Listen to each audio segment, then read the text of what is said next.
Brooklyn. It's not even game day. Way to show up. All right. Live. So here's what we know. Series tied 1 game apiece, right? Everything goes down at Oracle. That would be tomorrow. Steve Kerr has said KD will not play. So, Max, I want to ask you this. Yeah. Do the Warriors have the right mentality to win the championship without Kevin Durant? Let me tell you what the answer is no, and let me tell you what the problem is.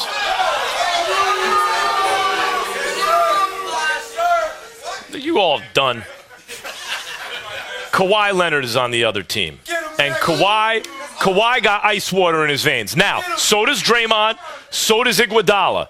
But it's different when your best player isn't that guy. Now, let me talk about Steph Curry, who I love to watch just like everyone else, who I was ready to anoint the best player on earth in 2016 when he won the MVP and you guys won 73 games. I was ready to do it.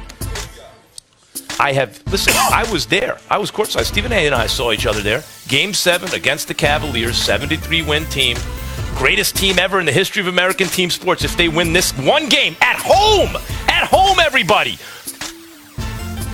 Steph Curry, what happened? The conductor of the greatest half-court orchestra in the history of basketball, they didn't score a single point. Not 1 point. I saw it again the other night. Game 2, you guys are about to lose. You went on an 18-0 run. We're about to lose game 2 because Kawhi was willing them back. Steph turned the ball over. He tried to. Lucky it wound up in Iguodala's hands, who iced the shot, or you might have lost that game too. Now, this is what I'm saying. Steph has been in a lot of finals now, has yet to win a finals MVP. Why is that? I understand he gets a lot of defensive attention. So did Michael Jordan. So do all the greats, and that's how much I think of Steph under normal circumstances. He's that great. He's an unstoppable offensive player. And by the way, unlike a lot of guys, he's not a great defender, but it's not because he doesn't play defense. Steph's just not built like a defender. He plays defense. I love everything about Steph, but let's be honest. He has not shown up when the team needed him. I'm not talking about when he's so crew deep it doesn't matter. That's the mentality of a front runner. When we got numbers, come and get it, right? What about when it's even? Or what about when you need to get put over the top? He has not yet done that in the finals. Kawhi is that type dude. Well, you can say that. You can say that. I can point to the fact that in game 1, they were down 11, they were down 9, they were down 7, and Golden State kept nipping and tucking away at it, and then almost scored and won the game, almost pulled it within a tie, rather. I can talk about game 2 when they were down by 7 and then by 4, at the half before going on an 18-0 run to take over. You can talk about a lack of mentality all you want to. I can talk about 3 championships in 4 years, 4 straight trips to the NBA Finals. And guess what? We can sit up there and we can look at it.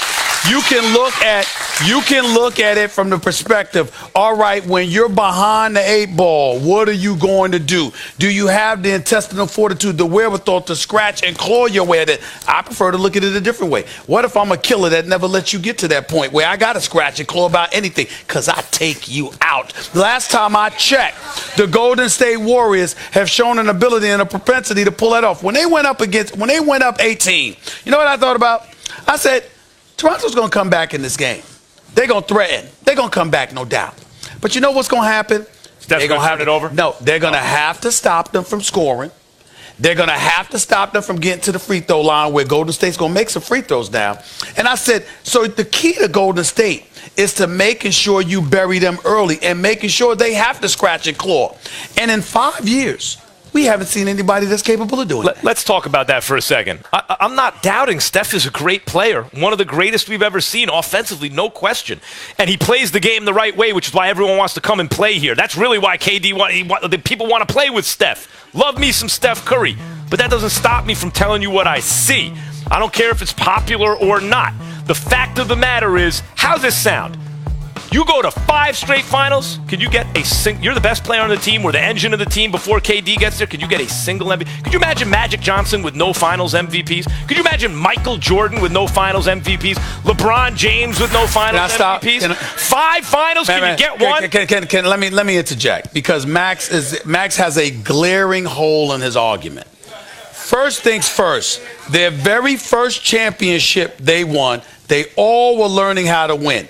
Iguodala, a benefactor from Clay and Steph being keyed on, was left wide open. He buried open shots. He won the MVP. And guarded LeBron. Time out. Who won the other 2 MVPs for their championship? It would happen to be a guy that I call the greatest player in the world, that you concede as a top 3, top 4 player in the world. When they lost? Let me tell you something right now. Well, they lost to LeBron. So you're saying this. Listen to this. You said LeBron is the best in the world. We recognize that KD is the best on this team and one of the best in the world. It's not like it's not like Steph Curry didn't win an MVP because Iguodala won 3 championships. Kevin Durant arrived on the scene and said, LeBron, I got a crew now. It's me and you. Let's go. Now. He had a crew. He had an unfair advantage at that point. Excuse me. He averaged 35 and 8 against LeBron. They had to stay home on the shooters. Okay. Look. I hear a whole bunch of excuses for you. I hear a whole bunch of excuses. He's learning to win, and they lost, and KD came. Is KD a career 27-point per game scorer, yes or no? Sure. So what I'm saying to you is this. What he has done in Golden State as an offensive juggernaut, we have seen him do throughout his career. Let's stop. He didn't get new when he arrived in Golden State. I'm going to take your argument because you don't just have one glaring weakness in this argument. Let's start with the first finals. LeBron was the MVP, even though Cleveland lost by far. You lost. Hold on. Not an MVP. LeBron's second best. LeBron's second best player. LeBron's second best player was Matthew freaking Dellavedova, and they went 6 games because LeBron was twice as good as anyone on the floor. That's one. So they weren't going to give it to LeBron because they lost, right? They couldn't even give it to Steph out of sympathy. They had to give it to Iguodala because it was so obvious Steph wasn't the MVP. That's one. Second finals, they lost, and they gave it to LeBron because Cleveland won. If they would have won, Draymond was going to get it. That's 2. You still got excuses. KD gets there. He gets 2 in a row. Excuses. Draymond had 32-15 in Game 7. So once again, what I'm saying because they left him open because Steph and Clay were keyed on. By the way, you think MJ and Kobe and Shaq and these dudes weren't keyed on? Excuse me. They got MVPs. Magic wasn't keyed on. Why? Because those other guys weren't doing what Draymond and Iguodala did. No, Worthy wasn't doing it because Worthy also got an MVP. I'm not arguing that someone else can't sometimes get it. I'm saying Steph, as you said, don't get swept. Can you get 1? Because if it was awarded right now, Draymond would get it again. Did Steph ever get swept? That's not my point. My point is, can you get 1? You got to get an MVP in the finals if you're in 5 straight finals. He facilitated others getting it, and he's got 3 rings. I see. All right. I see. More debate to come right here on First Take from Oakland. It's the NBA Finals primetime special. Warriors legend Tim Hardaway will join the show to see where he ranks.